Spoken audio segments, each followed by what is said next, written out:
давоми даҳсолаҳои охир тағйирёбии иқлим дар сайёраи Замин ба яке аз мушкилоти ҷиддии замони муосир табдил ёфтааст. коршиносони масоили ҳифзи муҳити зист назар доранд, ки дар натиҷаи зиёдаравӣ дар истифодаи сарватҳои табиӣ ва ихроҷи газҳои дуоксиди карбон дар соҳаҳои саноату нақлиёт боиси тезу тун шудани масъалаҳои иқлимӣ гардидааст. тавре маълум аст, обу иқлим бо ҳам робитаи ногусастанӣ доранд, зеро тағйирёбии иқлим таъсири худро ба ҳаёти ҳар яки мо ва иқтисодиёт асосан тавассути захираҳои обӣ мерасонад. албатта тағйирёбии иқлим дар замони имрӯза ба аҳли сайёра душвориҳои зиёдеро ба бор овардааст ва ин раванд аллакай дар минтақаҳои гуногуни олам ба мушоҳида мерасад. муаммоҳои тағйирёбии иқлим ва паёмадҳои он аз масъалаҳое мебошанд, ки дар ҷаҳони имрӯза таъсири равандҳои он рӯз аз рӯз афзун гардида ҷомеаи ҷаҳон аз ҷумла ҷумҳурии Тоҷикистонро нигарон кардааст ва маълум аст, ки бо афзоиши ёфтани ин хатарҳо ҳеҷ кишваре дар танҳоӣ ба муқобили он истодагарӣ карда наметавонад. аз ин рӯ пешгирӣ аз ин хатарҳо бидуни талоши якҷояи кишварҳо дар сатҳи ҷаҳонӣ имконнопазир аст. аз рӯи таҳлили коршиносон дар давоми як сол тақрибан 22 миллиард тонна партови газҳои гулхонаӣ ба атмосфера ихроҷ мегардад, ба монанди диоксиди карбон, метан, нитроген оксид, ки иқлими сайёраи Заминро бо суръат тағйир дода, обшавӣ бо суръати пиряхҳо ва шумораи офатҳои табииро дар як қисм давлатҳои ҷаҳон ба сурати хушксолию биёбоншавӣ ва дар қисми давлатҳои дигар дар шакли обхезию сӯхтор, боришоти ғайриинтизор ва фаромадани аз меъёр зиёди ярчу тарма ба маротиб бештар намудааст. ва имрӯз зиёда аз 80 давлатҳои ҷаҳон норасоии захираҳои обро эҳсос менамоянд ва хушксолию биёбоншавӣ ба ҳаёти бештар аз 1 миллиард 200 миллион нафар аҳволии дунё таҳдид менамояд. ҷумҳурии Тоҷикистон ҳамчун қисми ҷудонашавандаи ҷомеаи ҷаҳонӣ аз таъсири чунин хатарҳои глобалӣ дар канор монда наметавонад ва дар ин росто бо ташаббусу ибтикороти худ ҷиҳати ҳалли мушкилоти глобалӣ баромад намуда, таваҷҷӯҳи аҳли сайёраро ба ин масъала ҷалб намуда, ба манфиати башарият пешниҳодҳои худро ироа менамояд. табиист, ки манбаи асосии ғизогирии кӯлҳо, дарёҳо ва обҳои нӯшокӣ ин захираҳои пиряхҳо ба шумор мераванд. вобаста ба ин ҳукумати кишвар барои боз ҳам хубтару беҳтар омӯхтани табиати Тоҷикистон ҷиҳати тағйирёбии иқлим якчанд барномаву стратегияҳо қабул ва ба роҳ мондааст. дар баробари ин бояд қайд намуд, ки бо ташаббуси бевоситаи асосгузори сулҳу ваҳдати миллӣ пешвои миллат, президенти ҷумҳурии Тоҷикистон муҳтарам Эмомалӣ Раҳмон бо як қатор шарикони байналмилалӣ оид ба ҳифзи пиряхҳо ва истифодаи оқилонаи кӯлҳою дарёҳо робитаҳои дипломатӣ барпо намуда, ки ин иқдом имкониятҳои васеъи ҳамаҷонибаи омӯзиши кӯлҳо ва захираҳои истифоданашудаи обии Тоҷикистонро фароҳам меорад. натиҷаи тадқиқотҳои бисёрсола ва таҳлилҳои олимони соҳа нишон медиҳанд, ки пиряхҳо ҳамчун яке аз омили асосии нишондиҳандаи раванди таъсири тағйирёбии иқлим на танҳо дар кураи сайёраи Замин, балки алалхусус дар ҷумҳурии Тоҷикистон низ дониста мешавад. инро мо дар натиҷаи гузарондани корҳои тадқиқотии саҳроӣ дар бисёри ҳавзаҳои ҷумҳурии Тоҷикистон бароҳало мушоҳида менамоем. ҳамчунин вобаста ба ин масъала, гарчанде ҷумҳурии Тоҷикистон яке аз дорандаи захираҳои бои обӣ ҳам бошад, вобаста ба таъсири тағйирёбии иқлим ба захираҳои обӣ, норасоӣ ба оби ошомиданӣ аз ҷиҳати санитарии тоза яке аз давлатҳои пешқадам дониста мешавад ва ташаббусҳое, ки аз ҷониби ҷумҳурии Тоҷикистон дар арсаи байналмилалӣ муаррифӣ гардидааст, ин нишондиҳандаи ин мебошад. бахусус ташаббуси панҷуми ҷумҳурии Тоҷикистон вобаста ба эълон кардани соли 2025 соли байналмилалии ҳифзи пиряхҳо, ки санаи 22 декабри соли 2022 аз тарафи маҷмӯаи умумии Созмони Милали Муттаҳид дар иҷлосаи 77 он қабул гардидааст, ки онро зиёда аз 150 давлати аъзои Созмони Милали Муттаҳид тарафдорӣ намуданд ва чунин миқдори зиёди тарафдорони ин ташаббус нишондиҳандаи он аст, ки ин ташаббусҳои ҷумҳурии Тоҷикистон саривақтӣ дониста мешавад. имрӯз дар натиҷаи талошу заҳматҳои ҳукумати ҷумҳурии Тоҷикистон маҷмӯаи умумии Созмони Милали Муттаҳид ташаббуси панҷуми Тоҷикистонро дар соҳаи об якдилона бо қабули қатъномаи махсуси худ тасдиқ намуд, ки зиёда аз 150 давлати дунё ин ташаббуси навбатии Тоҷикистонро тарафдорӣ намуданд.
таври маълум аст санаҳои 29-31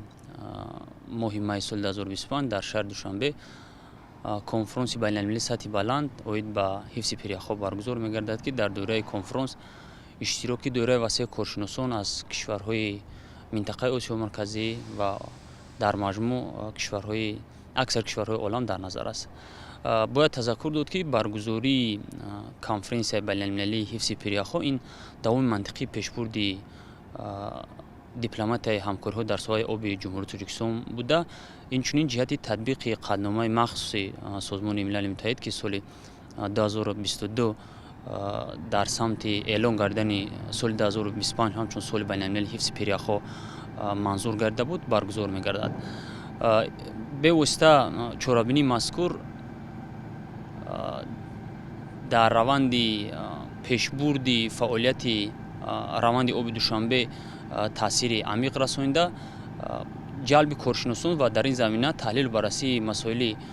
мубрам вобаста ба тағйирёбии иқлим, инчунин ҳифзи пиряхҳо омили муҳими таҳкими ҳамкориҳо дар ин самт ва ҳалли мушкилоти обу иқлим ва аз ҷумла ҳифзи пиряхҳо дар арсаи байналмилалӣ мегардад. ман аз платформаи раванди Душанбе бевосита ҷиҳати ҳамоҳангсозии мавқеи кишварҳо дар самти ҳаллу баррасии масоили обу иқлим, инчунин ҳифзи пиряхҳо мусоидат ҷиддӣ мекунад. Бояд гуфт, ки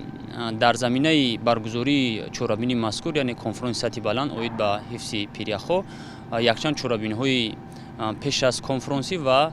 чорабиниҳои канорӣ баргузор хоҳад шуд, ки дар раванди он коршиносони ҷавон, яъне форумҳои ҷавонон, форумҳои занон, муколомаи вазирон ва инчунин ҷалби мутахассисон ҷиҳати таҳлилу баррасӣ ё ин ки мониторинги критосфера ё ин ки мониторинги вазъи пиряхҳо баргузор хоҳад шуд. тибқи оморҳои Созмони Милали Муттаҳид дар ҷаҳони имрӯз беш аз 40% аҳолии кураи замин аз норасоии об танқисӣ мекашанд. ё зиёда аз 1 миллиард нафар аҳолӣ дар дунё ба оби тозаи ошомиданӣ ва 2.6 миллиард нафар ба шароити оддитарини санитарӣ дастрасӣ надоранд. Зиёда аз 80 давлат норасоии захираҳои обро эҳсос менамоянд. Бо мақсади ҳалли ин муаммоҳо пешниҳодҳои ҷумҳурии Тоҷикистон оид ба эълон намудани соли 2025 ҳамчун соли байналмилалии ҳифзи пиряхҳо, таъини санаи мушаххаси рӯзи ҷаҳонии ҳифзи пиряхҳо, инчунин таъсиси фонди махсус вобаста ба ҳифзи пиряхҳо ба ҷомеаи ҷаҳонӣ ироа гардида дар самти пешгирӣ аз оқибатҳои ногувори тағйирёбии бо суръати иқлим ва ҳалли муаммоҳои обӣ, ки мусоидати фаъол менамоянд, аз ҷониби Маҷмӯаи умумии Созмони Милали Муттаҳид ин ҳама пешниҳодҳои саривақтии ҷониби тоҷикистон қабул гардида дар байни кишварҳои ҷаҳон аз ташаббусҳои бесобиқа маънидод мешавад. ҳамчунин соли 2025 дар шаҳри душанбе конфронси байналмилалии сатҳи баланд оид ба масъалаҳои ҳифзи пиряхҳо баргузор мегардад.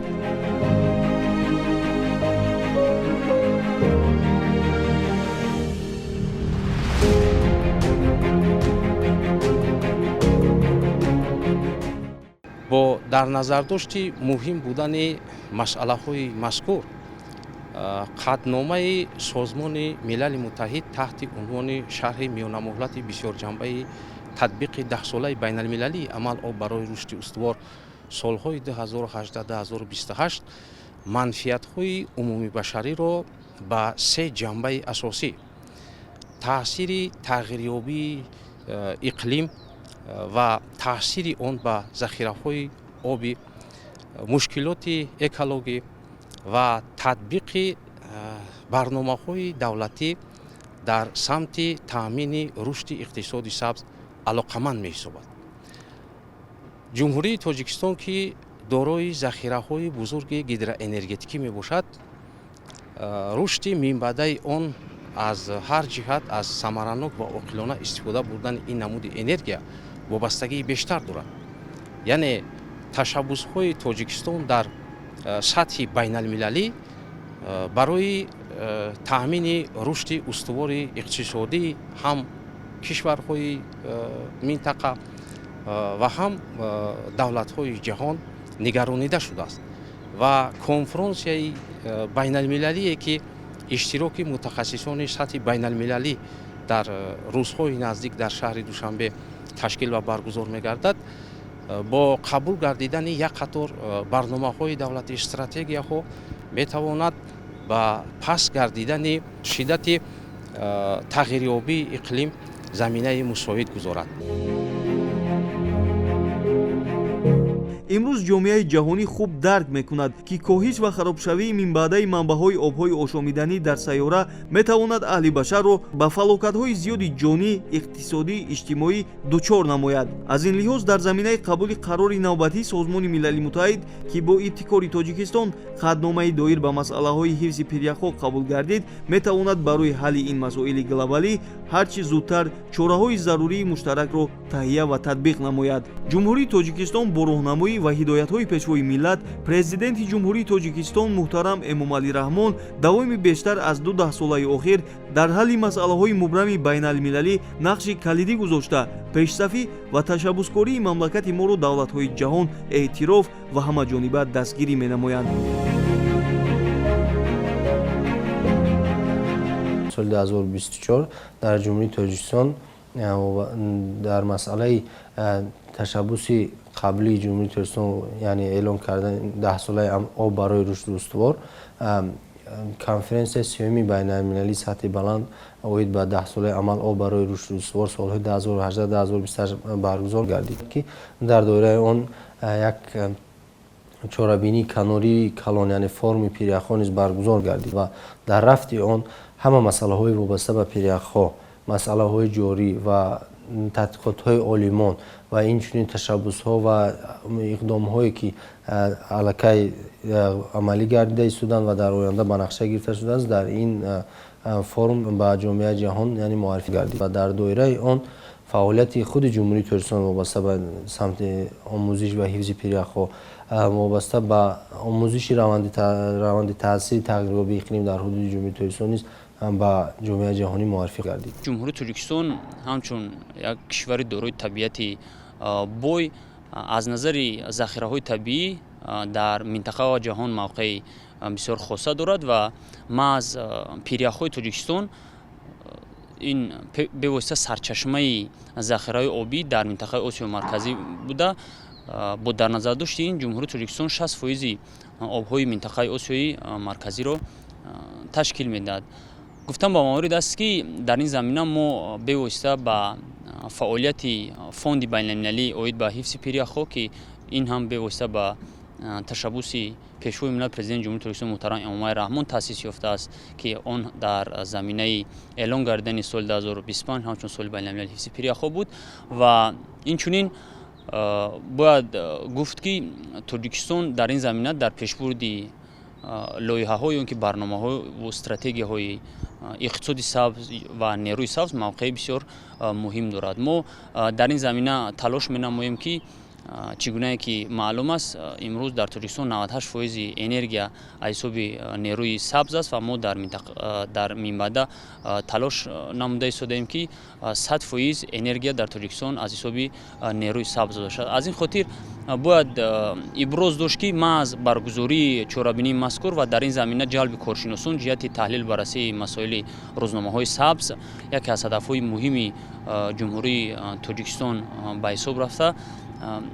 он дар пешбурди ҳадафҳои рушди устувори Созмони Милали Муттаҳид ҷиҳати таъмини рушди устувории иқтисодӣ ва ҳамоҳангсозии доираи васеъи коршиносон дар самти муайян кардани стратегия ва барномаҳои давлатӣ ҷиҳати поён бурдани шиддати тағйирёбии иқлим ва дар ин замина дастёбӣ ба рушди устувори иқтисодӣ саҳми бениҳоят бузург мегузорад. ҳанӯз моҳи марти соли 2021 зимни нахустин ҷаласаи пешвоёни эътилофи обу иқлим пешвои миллат президенти ҷумҳурии Тоҷикистон муҳтарам Эмомалӣ Раҳмон аз обшавӣ бо суръати пиряхҳо дар баробари зиёдшавии истеъмоли об ки бо афзоиши аҳолӣ ва рушди иқтисодӣ вобастагӣ дорад ва метавонад ба оқибатҳои бағоят манфӣ оварда расонад таъкид карда буданд. бо назардошти ин президенти ҷумҳурии Тоҷикистон муҳтарам Эмомалӣ Раҳмон пешниҳод намуданд ки ҷиҳати муҳокимаи пайвастаи масъалаи мазкур дар сатҳи байналмилалӣ соли 2025 чун соли байналмилалии ҳифзи пиряхҳо эълон карда шавад ки маҷмӯаи умумии Созмони Милали Муттаҳид зимни иҷлосияи 77-уми худ қадномаи Тоҷикистонро таҳти унвони 2025 соли байналмилалии ҳифзи пиряхҳо бо иттифоқи оро қабул кард.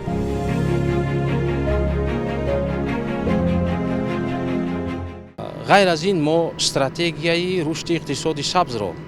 барои солҳои 2023-2037 таҳия ва қабул намудем ки ҳадафи асосӣ аз таҳияи стратегияи мазкур таъмин намудани рушди устувори иқтисодӣ тавассути истифодаи самараноки захираҳои табиӣ ва таъмини баробарии экологӣ барои давраи дарозмуддат мебошад. натиҷаи таҳлили масъалаҳои экологӣ нишон медиҳад ки солҳои охир истифодаи мақсадноки захираҳои обӣ ҳамчун омили таъминкунандаи рушди устувор эътироф гардида дар ин замина рушду пешрафти тараққиёти соҳаҳои воқеии иқтисодиёт махсусан соҳаҳои саноату кишоварзӣ ва нақлиёту энергетика ҳамчун таъккурсии асоситарини иқтидори иқтисодии ҳар давлат ба шумор меравад ва натиҷаҳои истеҳсолии соҳаҳои воқеии иқтисодиро дар шароити ҷумҳурии Тоҷикистон мо